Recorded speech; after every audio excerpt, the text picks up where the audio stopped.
और चलिए अब बात करते हैं उत्तर प्रदेश से आतंकी साजिश की प्लानिंग की, जिसे लेकर एक बड़ा खुलासा हुआ है। आतंकियों का वो नेटवर्क जो कि यूपी से हैदराबाद तक फैला था, वो सिर्फ यूपी को दहलाने का प्लान ही नहीं कर रहे थे, बल्कि उनके निशाने पर हिंदूवादी नेता भी थे। क्या आतंकियों के निशाने पर हिंदूवादी नेता है? क्या हिंदूवादी नेता के खिलाफ बड़ा प्लान रचा जा रहा था?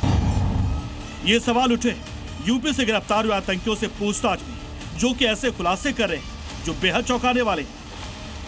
यूपी एटीएस की गिरफ्त में आया मेरठ का रहने वाला संदिग्ध आतंकी साकिब यूपी और बाकी राज्यों में क्या कर रहा था और उसका क्या प्लान है, इसे लेकर बड़ा खुलासा हुआ है। जिसके मुताबिक विवादित बयान देने वाले हिंदूवादी नेता आतंकियों के निशाने पर थे और इसके लिए बाकायदा हिंदूवादी नेताओं की रेकी की जा रही थी। आतंकी साकिब को बाकायदा इस काम पर लगाया गया था। जांच में खुलासा हुआ कि ऐसे नेताओं की हत्या के आतंकी साकिब ने हैदराबाद, गाजियाबाद, अलीगढ़ और लखनऊ में रेकी की थी। इस पूरे खेल का खुलासा आतंकी साकिब से हुई पूछताछ और उसके मोबाइल से मिले डेटा से हुआ है। यह भी पता चला है कि साकिब हैदराबाद गया था, जहां बड़े हिंदूवादी नेता की गतिविधियों का पता लगाने के बाद उसने अपने हैंडलर को बताया था। हैंडलर ने उसे सही मौका मिलने पर हथियार भेजने की बात कही थी। इसके बाद यूपी एटीएस ने संबंधित राज्यों की पुलिस को भी सूचित किया, क्योंकि उसके फोन में उन जगहों के संवेदनशील जगहों की जानकारी भी मौजूद थी। अब इसके बाद एटीएस साकिब के साथी अरबाब, लोकेश और विकास से भी अलग अलग पूछताछ कर रही है और उनके बयानों का सत्यापन कर रही है।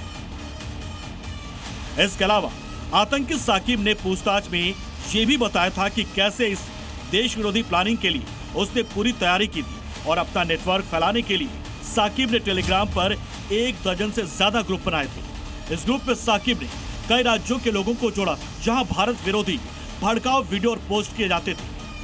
ग्रुप के सभी लोग कट्टरपंथी विचारधारा से प्रभावित थे। अब पुलिस पूछताछ में हुए इन खुलासों के बाद एक्शन मोड में है।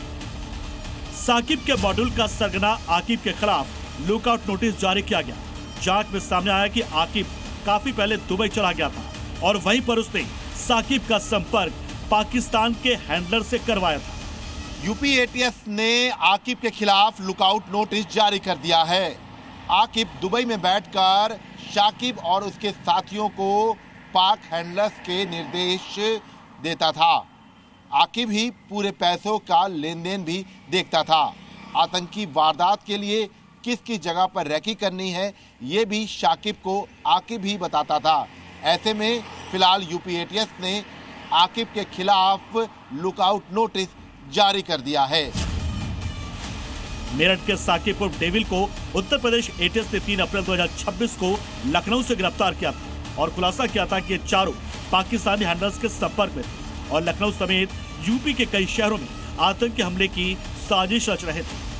Bureau report, C media.